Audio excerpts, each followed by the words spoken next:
പിന്നെ നിങ്ങളെന്താ നിങ്ങൾക്കൊന്നും അറിയില്ലേ? പറ.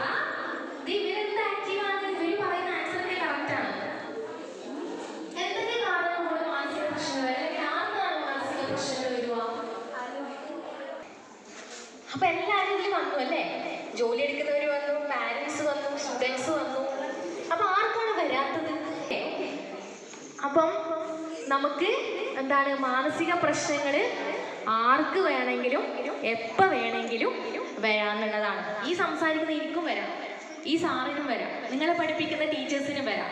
ഓക്കെ, ആർക്കും വേണമെങ്കിലും വരാം. കംപ്ലീറ്റ് ചെയ്യണം, അല്ലെങ്കിൽ എന്താണ് നിങ്ങൾ പഠിക്കുന്നില്ല, അപ്പോൾ ടീച്ചേഴ്സിന് നിങ്ങളുടെ പ്രിൻസിപ്പാൾ ഒക്കെ വഴക്ക് പറയുന്നുണ്ടാവും. അപ്പോൾ ആ തരത്തിലുള്ള പ്രശ്നങ്ങളും സ്ട്രെസ്സും കാര്യങ്ങളൊക്കെ ഉണ്ടാവാം അല്ലേ? പിന്നെന്താണ്, സ്റ്റുഡൻസിന് ചിലപ്പോൾ ഓവർലോഡ് ഉണ്ടാവും പഠിക്കാൻ അല്ലേ? പഠിക്കാൻ ബുദ്ധിമുട്ടുണ്ടാവും, പഠിക്കാൻ പറ്റുന്നില്ല, അപ്പോൾ ടെൻഷൻ ആയിരിക്കും അല്ലേ? എക്സാമിന് ഫെയിൽ ആവുന്നു, ക്ലാസ് ടെസ്റ്റിന് ഫെയിൽ ആവുന്നു, അപ്പോൾ നമുക്ക് ഒരുപാട് ടെൻഷനും കാര്യങ്ങളൊക്കെ നമുക്ക് വരും അല്ലേ?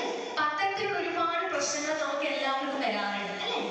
ഓക്കെ, അപ്പം നിങ്ങൾക്ക് ഇപ്പം കുഞ്ഞു കുഞ്ഞു പ്രശ്നങ്ങൾ നിങ്ങൾക്ക് ഉണ്ടാവും അല്ലേ? ഇപ്പം നേരത്തെ മുമ്പ് പറഞ്ഞു, ഒരു കുട്ടീനെ ഈ ക്ലാസ്സിൽ എല്ലാവരും കളിയാക്കുന്ന സമയത്ത് അവന് ചിലപ്പോൾ മാനസിക പ്രശ്നങ്ങൾ, ചില മാനസിക ബുദ്ധിമുട്ടുകൾ ചിലപ്പോൾ വന്നേക്കാം അല്ലേ?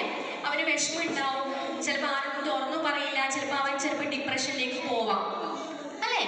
ഓക്കെ, അത് കറക്റ്റാണ്. ചിലപ്പോൾ അത്തരത്തിലുള്ള കാരണങ്ങൾ കൊണ്ട് ഡിപ്രഷനിലേക്ക് അല്ലെങ്കിൽ വിഷാദ രോഗികളിലേക്ക് പോകുന്ന ആൾക്കാരും ഉണ്ടെന്നുള്ളതാണ്. ഓക്കെ, ഇപ്പം നിങ്ങൾക്ക് കുറേ പ്രശ്നങ്ങൾ, നിങ്ങൾക്ക് ഇപ്പോൾ പഠിക്കുന്ന കാര്യങ്ങൾ മനസ്സിലാവുന്നില്ല, അല്ലെങ്കിൽ നിങ്ങളുടെ വീടുകളിൽ പ്രശ്നങ്ങളാണ്, വീട്ടിൽ എന്തെങ്കിലും പ്രശ്നങ്ങളൊക്കെ സംഭവിച്ചു, അല്ലെങ്കിൽ സ്കൂളിലെ പ്രശ്നങ്ങളൊക്കെയാണ്. അപ്പോൾ നിങ്ങൾ ആരോടാണ് തുറന്നു പറയുക? ആരോടാണ് നിങ്ങൾ പ്രശ്നങ്ങൾ ഷെയർ ചെയ്യുക? ആരോടാണ്? പാരൻസിനോട്, ഫ്രണ്ട്സിനോട് പറയും. ഓക്കെ, പിന്നെ ടീച്ചേഴ്സിനോട് പറയും. ഓക്കെ, അങ്ങനെ നിങ്ങളിപ്പോൾ പാരൻസിനോട് പറയും, ടീച്ചേഴ്സിനോട് പറയും, ഫ്രണ്ട്സിനോട് പറയും.